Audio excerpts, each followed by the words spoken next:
తెలుగు సినీ ప్రాంగణంలో సినిమా కళాకారుల సంక్షేమం కోసం, ముఖ్యంగా సినీ కార్మికుల హక్కుల కోసం పోరాడే వ్యక్తి. కృష్ణానగర్ నుండి, ఫిలిం నగర్ నుండి, చిత్తపూరి నుండి, మణికొండల నుండి ఏ సమస్యతో ఎవరు వచ్చినా కూడా పెద్ద దిక్కుగా నడిపిస్తున్నటువంటి వ్యక్తి. అగ్ర నిర్మాత తమ్మారెడ్డి కృష్ణమూర్తి గారి వారసులు నిర్మాత తమ్మారెడ్డి భరద్వాజ గారిని మాట్లాడవలసిందిగా రిక్వెస్ట్ చేస్తున్నారు. అందరికీ నమస్కారం. సాంబశివరావు గారు, జాన్ వెస్లీ గారు, సచిన్ గారు వీళ్ళందరూ రావడం, స్టేజ్ మీదకి రావడం ఆనందంగా ఉంది. సరే, సాంబశివరావు గారు మొదలుపెట్టారు ఎర్రజెండాని గురించి. అజయ్ ఘోష్, సచిన్ గారు, వెస్లీ గారు వీళ్ళంతా సాగదీశారు, దాన్ని కంటిన్యూ చేశారు. ఏంటంటే ప్రాబ్లం కాదు, ఏం జరిగిందంటే మాధవ రంగారావు గారు మొదలుపెట్టిన ఉద్యమం టి కృష్ణ గారు, నారాయణమూర్తి గారు స్టార్ట్ చేసి ఏ పరిస్థితి తీసుకెళ్లారంటే తెలుగు సినిమాకి ఎర్రజెండా లేకపోతే తెలుగు సినిమా నడవదేమో అనే పరిస్థితికి వచ్చి అందరి హీరోలు ఎర్రజెండా పట్టుకోవాల్సిన పరిస్థితి వచ్చింది ఒకనొక కాలంలో. ఇక్కడ అన్ఫార్చునేట్గా ఏంటంటే కమ్యూనిస్ట్ పార్టీలు వాటిని వాడుకోలేకపోయింది, సరిగ్గా వినియోగించుకోలేకపోయిన అవకాశాన్ని. దాంట్లో వాళ్ళకి చీలికలు పీలికలు అయిపోవడంతో ఇంకొంచెం ఇబ్బంది అయిపోయింది. అలా మెల్లిగా అది పోయింది. సినిమాల్లో కూడా మనం మొదట్లో ముగ్గురు పేర్లు చెప్పాను, వాళ్ళు చెప్పిన వాళ్ళు సినిమాలు ఏంటంటే బాగా ప్రేరేపితం చేసేవారు. తర్వాత ఎప్పుడైతే కమర్షియల్ ఎలిమెంట్స్ వచ్చినాయో డైల్యూట్ అయిపోయి అది ఎక్కడికో వెళ్ళిపోయింది.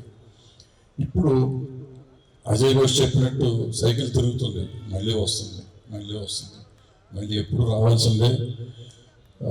మా సాంబశివరావు గారు చెప్పినట్టు ప్రశ్నించే ప్రతివాడు కమ్యూనిస్టే. కమ్యూనిస్ట్ అంటే ఎర్రజెండా లేకపోతే ఏదో ఉంది, కమ్యూనిస్టులు డబ్బు ఉన్న వాళ్ళని పెడతారు, అటువంటివన్నీ బోగస్. ఇదంతా ఎవరికి కష్టం వచ్చినా కష్టాన్ని దానికి తీర్చడానికి ప్రయత్నించేవాడు, తీర్చుకుంటానికి ప్రయత్నించేవాడు, ప్రశ్నించేవాడు ప్రతివాడు, ఎక్స్ప్లాయిట్ చేయబడ్డ ప్రతివాడు తిరగబడితే కమ్యూనిస్ట్ అవుతాడు. అంతే తప్ప ఎక్స్ప్లాయిట్ చేసినవాడు అంటే వాడు గొప్ప డబ్బు ఏమన్నా చేసుకోవచ్చు అనే పరిస్థితిలో ఇప్పుడు మనం పెరుగుతున్నాం.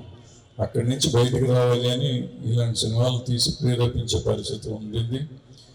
అలాగే ప్రేరేపించబడ్డవారు కూడా మన పర్టికులర్గా తెలంగాణ రైతాంగ పోరాటం తీసుకుంటే తెలంగాణ ఈ రోజుకి ఆ రోజుకి కూడా ఎర్రజెండా వల్లే ఇంత ఉద్యమ స్ఫూర్తి ఉంది తెలంగాణలో. ఆ ఉద్యమ స్ఫూర్తి మొన్నటిదాకా చూస్తూనే ఉన్నాం. అలాగే ఆంధ్రాలో కూడా అది ఉంది. బట్ దాన్ని ఎలా చేయాలి అనేది ఆలోచించాల్సిన విషయం. గతంలో ప్రజానాట్య మండలి బాగా ప్రేరేపించేది ప్రజల్ని, ఇప్పుడు కొంతవరకు డైల్యూట్ అయింది ఇది. సరే, ఇవన్నీ మా కష్టాలు. నేను రోజు మీకు ఎప్పుడు కలుసుకోక అందరూ ఉన్నారు కాబట్టి నేను కొంచెంసేపు మాట్లాడుతున్నాను. ఇప్పుడు ఫైనల్గా బాబ్జీ అతను సినిమాలు తీస్తూనే ఉన్నాడు. ముందు సినిమాలు ఎలా ఉన్నా కానీ అతను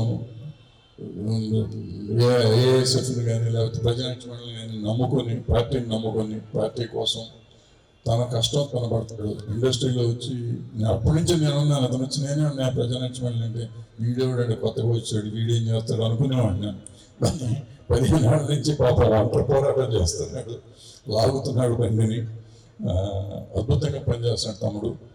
అలాంటిది ఇంత సిన్సియర్గా చేసేవాడు సిన్సియర్గా సినిమా తీస్తున్నాడు. బట్ అజయ్ ఘోష్ చెప్పినట్టు తీయబోయే సినిమా, ఈ తీసిన సినిమా తీయబోయే సినిమా కూడా సమాజంకి మెచ్చేటట్టు, ప్రజలు మెచ్చేటట్టు, మనం ప్రజలు మెచ్చేటట్టు తీయాలి. ఎవరికి మనం ఎర్రజెండా పెట్టాం కాబట్టి సినిమా చూసేయాలి అనుకుంటే చూడరు. ఏదైనా ఇప్పుడు సాంబశివరావు గారు చెప్పినట్టు, అజయ్ ఘోష్ చెప్పినట్టు ఇవాళ తీస్తున్న డైరెక్టర్లు కూడా జెండా పెట్టకపోయినా వాళ్ళు తీస్తున్న సినిమాలన్నీ కమ్యూనిస్ట్ సినిమాలు. ఎక్సెప్ట్ సాంబశివరావు గారు చెప్పిన కొన్ని విప్లవం విలన్ సినిమాలు ఉంటాయి, అవి వదిలిపెట్టేస్తే మిగిలిన సినిమాలన్నీ ఇయ్యే. సో అన్యాయాన్ని ఎదుర్కోవడం హీరో చేసేది ఎప్పుడైనా కానీ, హీరో కానీ హీరోయిన్ కానీ. సో అది కమ్యూనిస్టుల సినిమాలు ఇవన్నీ పేరు మార్చేదో చెప్తూ ఉంటారు. సో తీసేది తీయబోయేది మంచిగా మనం చెప్పే విధానం సరిగ్గా చెప్తుంటే సినిమాలు చూస్తారు. ఈ సినిమా బాగా తీసాడని నేను అనుకుంటున్నాను. పాటలు బాగున్నాయి. ప్రొడ్యూసర్ గారు జనార్దన్ గారికి, అలాగే వేణు మ్యూజిక్ డైరెక్టర్ అందరికీ సక్సెస్ రావాలి. ఇందులో యాక్ట్ చేసిన వాళ్ళందరికీ, టెక్నీషియన్స్ అందరికీ సక్సెస్ రావాలని కోరుకుంటూ సెలవు తీసుకుంటాను. Thank you so much sir.